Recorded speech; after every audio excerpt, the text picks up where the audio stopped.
임진왜란 한복판, 조선이 적국무사를 스승으로 모셨습니다. 투항한 일본군, 항해는 약 10,000명, 그중 사야가는 조충제조법과 검수를 조선군에 전수했죠. 선조는 이들을 정식 군관으로 임명했고 일부는 정유재란에서 옛 동료와 싸웠습니다. 적이 스승이 된 전쟁의 아이러니. 교과서에 없는 이야기. 1511년 경복궁 근정전 뜰에 검은 짐승이 나타났습니다. 실록은 적었죠. 크기는 개만하고 눈에서 빛이 났다. 군사들이 활을 들고 쫓았지만 짐승은 흔적도 없이 사라졌습니다. 신하들은 제의라며 왕의 근신을 청했죠. 환각일까 들짐승일까? 진실은 아직도 실록 속에 있습니다. 신부가 도착했습니다. 그런데 가마 안엔 싸늘한 시체 한 구가 누워 있었죠. 때는 2000년대도 아닌 명나라 가정제 시기. 황실로 시집가던 공주가 가마 안에서 죽은 채 발견됩니다. 정략 결혼을 거부한 가문의 마지막 제왕이었죠. 황제는 격노했지만 그 가문은 이미 모두 자결한 뒤였습니다. 남은 건 단 한 통의 유서뿐. 무엇이 그들을 그렇게 만들었을까요? 왕이 3번이나 불렀는데 3번 다 거절한 남자가 있었습니다. 조선 중기 학자 남명조식. 명종도 선조도 벼슬을 내렸지만 그는 산속에서 칼을 차고 제자만 가르쳤죠. 상소문에선 왕의 어머니를 과부라 불렀습니다. 처벌? 오히려 왕이 그를 두려워했습니다. 훗날 그의 제자들은 임진왜란 위병장으로 나섰죠. 벼슬보다 무서운 건 침묵하는 선비였습니다. 경주 황남대총에서 발견된 이 유리잔, 신라고 아닙니다. 무려 페르시아산이에요. 8,000km를 건너온 진짜 명품이죠. 봉수형 유리병, 컷글라스 잔, 심지어 로마 유리의 서역 황금 보검까지. 1500년 전 신라 왕족은 실크로드 끝자락에서 세계의 보물을 모았습니다. 우리가 아는 신라보다 훨씬 더 넓은 왕국이었던 거죠. 2000년 전도 아니고 조선에서 아들이 아버지에게 벼루를 던졌습니다.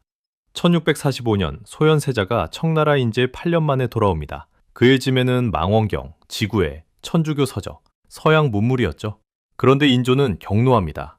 친정파로 의심한 아버지가 벼루를 세자 얼굴에 던졌다는 기록이 전해집니다. 2달 뒤 세자는 의문의 죽음. 조선의 개화는 200년 늦춰졌습니다. 지금은 고급 요리 랍스터, 400년 전엔 죄수밥이었습니다. 17세기 미국 해변엔 랍스터가 산처럼 쌓였고 하인에게 일주일에 2번 넘게 먹이면 학대로 고소당했죠.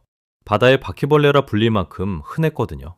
그러던 19세기 기차와 통조림이 등장하자 내륙 사람들은 신선한 랍스터를 처음 맛봤고 귀하니까 비싸다는 인식이 생겼습니다. 흔하면 천하고 귀하면 고급, 음식의 신분은 결국 거리가 만든 셈이죠. 빨래하던 9살 소녀가 조선 왕비의 시조모가 됐다면 믿으시겠어요?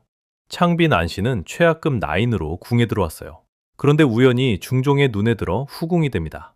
놀라운 건 그 다음, 그녀의 손자가 바로 선조였어요. 조선 14대부터 마지막 순종까지 모든 왕이 이 소녀의 후손입니다. 빨래터의 소녀가 왕조의 어머니가 된 거죠. 교과서에 안 나오는 이야기. 1976년 8월 판문점에서 미군 장교 2명이 미루나무를 자르다 북한군 도끼에 살해됩니다. 미국은 분노했죠. 항공모함과 핵폭격기가 한반도로 출동했고 나무 한 그루를 베기 위해 800명을 투입한 폴버니언 작전이 시작됐습니다. 42분, 세계는 핵전쟁 직전에서 가까스로 멈췄습니다. 도끼 한 자루가 만든 일촉즉발의 순간이었죠. 왕이 죽으면 살아있는 사람도 같이 묻혔습니다. 신라 초기, 왕이 숨을 거두면 시종과 어린 소녀들까지 산채로 무덤에 넣었죠. 경주 고분에선 한 무덤에서 인골 수십 구가 나오기도 했습니다.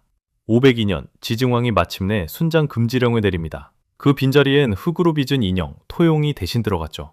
사람 대신 흙이 묻힌 그날, 신라는 조금 더 사람다워졌습니다. 베트남 국민 영웅의 성이 이씨인 거 알아요? 1226년 베트남 미왕조가 멸망하자 마지막 왕자 이용상은 배 한 척에 몸을 싣고 바다로 떠납니다. 표를 끝에 도착한 곳이 황해도 옹진. 그는 몽골이 쳐들어오자 의병을 일으켜 공을 세웠고 화산 이씨의 시조가 됐죠. 그리고 800년 뒤 베트남 정부는 그의 후손을 왕족으로 공식 인정합니다. 왕의 도장이 사라졌다. 그것도 임금의 침전에서. 명종 시절 한 내시가 옥새를 품고 달아났습니다. 도장 하나 없으면 어떤 명령도 무효. 조정은 사흘간 완전히 멈췄죠. 결국 그는 한강변에서 시신으로 발견됩니다. 품속엔 옥새가 그대로. 그는 왜 도장을 들고 죽음을 택했을까요?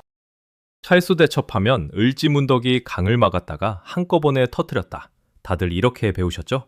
그런데 삼국사기에도 수나라 기록인 수서에도 댐 이야기는 한 줄도 없습니다. 실제로는 강을 건너던 수나라군을 기습한 도화전이었어요. 수공신화는 조선 후기에 덧붙은 창작입니다. 교과서가 숨긴 진짜 살수대첩이죠.